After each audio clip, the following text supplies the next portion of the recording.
ನೆನೆ ಮಾಧ್ಯಮ ಪ್ರಕಟಣೆಯನ್ನ ಹೊರಡಿಸಿದ್ರು ಮುಖ್ಯಮಂತ್ರಿಗಳ ಪತ್ನಿ ಪಾರ್ವತಿ ಅವರು. ನಾನು 14 ಸೈಟ್ಗಳನ್ನ ವಾಪಸ್ ಕೊಡ್ತಾ ಇದ್ದೇನೆ, ಇದು ನನ್ನ ನಿರ್ಧಾರ. ಖುದ್ದು ಸಿದ್ದರಾಮಯ್ಯನವರಿಗೂ ಈ ವಿಚಾರ ಗೊತ್ತಿಲ್ಲ ಅಂತ ಹೇಳಿ. ಆದ್ರೆ ಬಹಳ ಇಂಟ್ರೆಸ್ಟಿಂಗ್ ಆದ ಬೆಳವಣಿಗೆ, ಪಾರ್ವತಿ ಅವರು ಈ ಪತ್ರ ಬರೆಯೋಕ್ ಮುಂಚೆ ಆಗಿದೆ. ಮುಖ್ಯಮಂತ್ರಿಗಳ ನಿವಾಸದಲ್ಲಿ ಸುದೀರ್ಘವಾದ ಚರ್ಚೆ, ಸುದೀರ್ಘವಾದ ಮೀಟಿಂಗ್ ನಡೆದಿದೆ. ಸಚಿವರಾದ ಎಚ್.ಕೆ. ಪಾಟೀಲ್, ಬೈರತಿ ಸುರೇಶ್ ಹಾಗೆ ಎಎಸ್ ಪೊನ್ನಣ್ಣ, ಶಾಸಕರು, ಕಾನೂನು ಸಲಹೆಗಾರರು, ಅಧಿಕಾರಿಗಳಾದ ಅತೀಶ್ ಹಾಗೆ ನಿಂಬಾಳ್ಕರ್ ಇವರೆಲ್ಲರ ಜೊತೆಯಲ್ಲಿ ಸುದೀರ್ಘವಾದ ಸಭೆಯನ್ನ ನಡೆಸಿದ್ದಾರೆ. ಆ ಸಭೆ ಮುಗಿದ ಬಳಿಕ ಸಿದ್ದರಾಮಯ್ಯನವರ ಪತ್ನಿ ಈ ಪತ್ರವನ್ನ ಬರೆದಿದ್ದಾರೆ. ಎರಡೂ ಕೋಇನ್ಸಿಡೆನ್ಸ್ ಇರಬಹುದು, ಅಂದ್ರೆ ಅಲ್ಲಿ ನಡೆದ ಮೀಟಿಂಗಿಗೂ ಮುಖ್ಯಮಂತ್ರಿಗಳ ಪತ್ನಿ ಬರೆದ ಪತ್ರಕ್ಕೂ ನೇರವಾಗಿ ಸಂಬಂಧ ಇಲ್ಲದೆ ಇರಬಹುದು. ಆದ್ರೆ ಗಮನ ಅಂತೂ ಸೆಳೆತಿದೆ ನಿನ್ನೆ ರಾತ್ರಿ ನಡೆದಿರುವಂತಹ ಈ ಸುದೀರ್ಘವಾದ ಚರ್ಚೆ, ಮಾತುಕತೆ.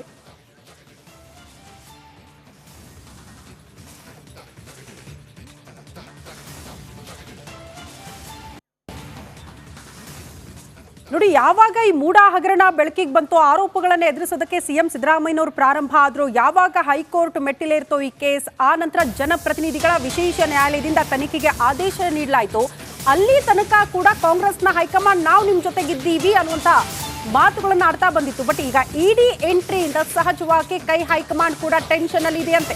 ಸಿಎಂ ಸಿದ್ದರಾಮಯ್ಯ ಜೊತೆ ವರಿಷ್ಠರ ಮಾತುಕತೆ ಆಗಿದೆ ಅನ್ನೋದ್ರ ಬಗ್ಗೆ ಮಾಹಿತಿ ಸಿಗ್ತಾ ಇದೆ.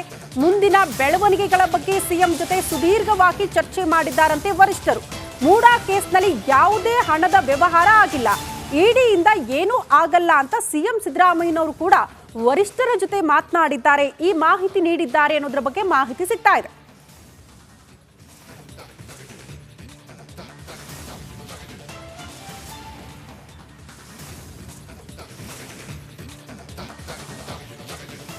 ಎಸ್ಐಟಿಗೆ ಆದೇಶ ಕೋರ್ಟ್ನಿಂದ ಬಂತು, ಮೂಡಾ ವಿಚಾರಕ್ಕೆ ತನಿಖೆ ನಡಿಬೇಕು ಅಂತ ಹೇಳಿ. ಆಗ ಪಾರದರ್ಶಕವಾಗಿ ತನಿಖೆ ಆಗತ್ತೆ ಅಂತ ಹೇಳ್ತಾ ಇದ್ದ ಕಾಂಗ್ರೆಸ್ ಸರ್ಕಾರದ ಸಚಿವರುಗಳು ಇದೀಗ ಇಡಿ ಎಂಟ್ರಿ ಬಗ್ಗೆ ಅಪಸ್ವರ ತೆಗೆದಿದ್ದಾರೆ.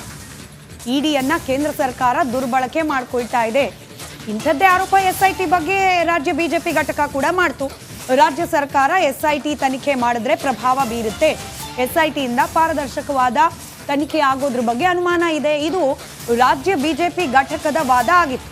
ಈಗ ಗೃಹ ಸಚಿವರು ಹೇಳ್ತಿದ್ದಾರೆ ಇಡಿ ಇಸಿಐಆರ್ ಮಾಡಿದೆ, ತನಿಖೆಯನ್ನ ಮಾಡುತ್ತಂತೆ. ಆದ್ರೆ ಇಡಿ ಈ ಪ್ರಕರಣದಲ್ಲಿ ಎಂಟ್ರಿ ಆಗೋದ್ರ ಹಿಂದೆ ಕೇಂದ್ರ ಸರ್ಕಾರದ ಪಾತ್ರವಿದೆ, ದ್ವೇಷ ರಾಜಕಾರಣದ ಭಾಗ ಇದು ಅನ್ನೋದು ಡಾಕ್ಟರ್ ಜಿ ಪರಮೇಶ್ವರ್ ಅವರ ಪ್ರತಿಕ್ರಿಯೆ.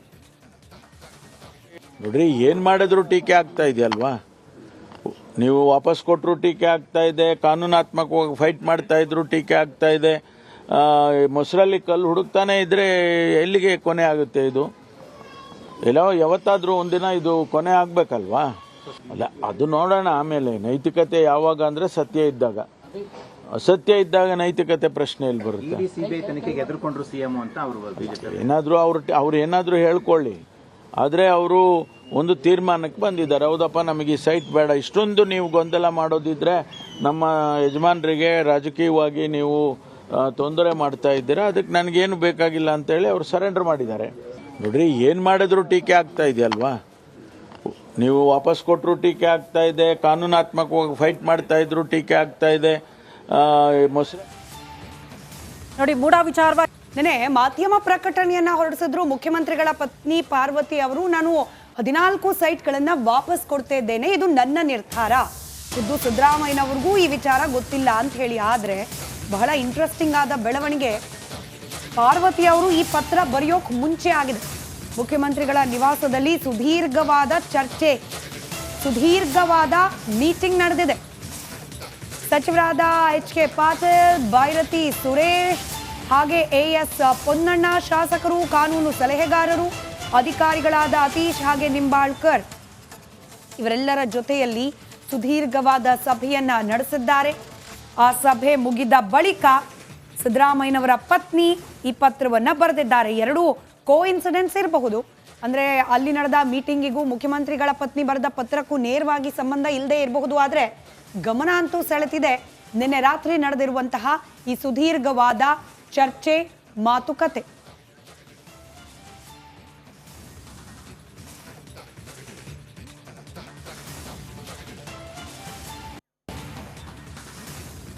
ನೋಡಿ, ಯಾವಾಗ ಈ ಮೂಡ ಹಗರಣ ಬೆಳಕಿಗೆ ಬಂತು, ಆರೋಪಗಳನ್ನು ಎದುರಿಸೋದಕ್ಕೆ ಸಿಎಂ ಸಿದ್ದರಾಮಯ್ಯನವರು ಪ್ರಾರಂಭ ಆದ್ರು, ಯಾವಾಗ ಹೈಕೋರ್ಟ್ ಮೆಟ್ಟಿಲೇರ್ತೋ ಈ ಕೇಸ್, ಆ ನಂತರ ಜನಪ್ರತಿನಿಧಿಗಳ ವಿಶೇಷ ನ್ಯಾಯಾಲಯದಿಂದ ತನಿಖೆಗೆ ಆದೇಶ ನೀಡಲಾಯಿತು, ಅಲ್ಲಿ ತನಕ ಕೂಡ ಕಾಂಗ್ರೆಸ್ನ ಹೈಕಮಾಂಡ್ ನಾವು ನಿಮ್ ಜೊತೆಗಿದ್ದೀವಿ ಅನ್ನುವಂತ ಮಾತುಗಳನ್ನು ಆಡ್ತಾ ಬಂದಿತ್ತು. ಬಟ್ ಈಗ ಇಡಿ ಎಂಟ್ರಿಯಿಂದ ಸಹಜವಾಗಿ ಹೈಕಮಾಂಡ್ ಕೂಡ ಟೆನ್ಷನ್ ಅಲ್ಲಿ ಇದೆಯಂತೆ.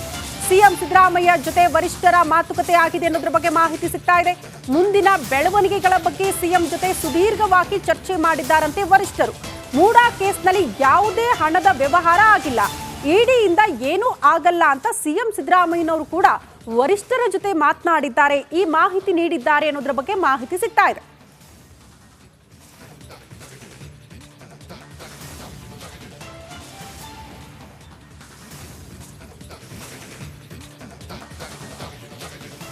ಎಸ್ಐಟಿಗೆ ಆದೇಶ ಕೋರ್ಟ್ನಿಂದ ಬಂತು, ಮೂಡಾ ವಿಚಾರಕ್ಕೆ ತನಿಖೆ ನಡಿಬೇಕು ಅಂತ ಹೇಳಿ ಆಗ ಪಾರದರ್ಶಕವಾಗಿ ತನಿಖೆ ಆಗತ್ತೆ ಅಂತ ಹೇಳ್ತಾ ಇದ್ದ ಕಾಂಗ್ರೆಸ್ ಸರ್ಕಾರದ ಸಚಿವರುಗಳು ಇದೀಗ ಇಡಿ ಎಂಟ್ರಿ ಬಗ್ಗೆ ಅಪಸ್ವರ ತೆಗೆದಿದ್ದಾರೆ.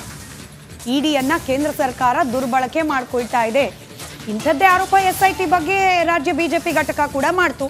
ರಾಜ್ಯ ಸರ್ಕಾರ ಎಸ್ಐಟಿ ತನಿಖೆ ಮಾಡಿದ್ರೆ ಪ್ರಭಾವ ಬೀರುತ್ತೆ, ಎಸ್ಐಟಿಯಿಂದ ಪಾರದರ್ಶಕವಾದ ತನಿಖೆ ಆಗೋದ್ರ ಬಗ್ಗೆ ಅನುಮಾನ ಇದೆ, ಇದು ರಾಜ್ಯ ಬಿಜೆಪಿ ಘಟಕದ ವಾದ ಆಗಿತ್ತು.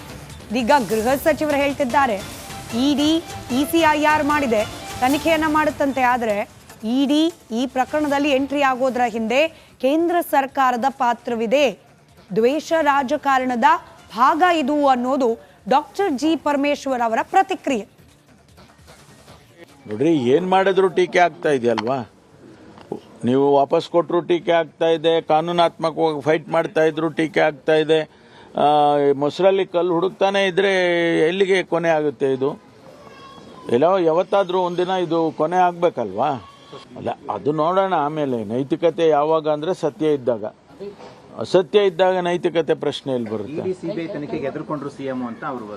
ಏನಾದ್ರೂ ಅವ್ರು ಏನಾದ್ರೂ ಹೇಳ್ಕೊಳ್ಳಿ, ಆದರೆ ಅವರು ಒಂದು ತೀರ್ಮಾನಕ್ಕೆ ಬಂದಿದ್ದಾರೆ. ಹೌದಪ್ಪ, ನಮಗೆ ಈ ಸೈಟ್ ಬೇಡ, ಇಷ್ಟೊಂದು ನೀವು ಗೊಂದಲ ಮಾಡೋದಿದ್ರೆ ನಮ್ಮ ಯಜಮಾನರಿಗೆ ರಾಜಕೀಯವಾಗಿ ನೀವು ತೊಂದರೆ ಮಾಡ್ತಾ ಇದ್ದೀರಾ, ಅದಕ್ಕೆ ನನಗೇನು ಬೇಕಾಗಿಲ್ಲ ಅಂತೇಳಿ ಅವರು ಸರೆಂಡರ್ ಮಾಡಿದ್ದಾರೆ.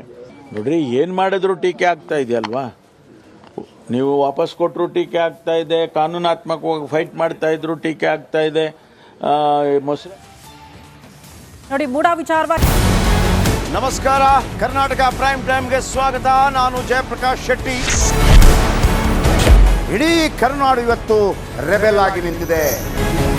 ಈ ಹಗರಣಗಳನ್ನು ಸದನದಲ್ಲಿ ಪ್ರಸ್ತಾಪ ಮಾಡಲು ಕೂಡ ಕಾಂಗ್ರೆಸ್ ಹಿಂದೇಟು ಹಾಕಿದ್ದೇಕೆ?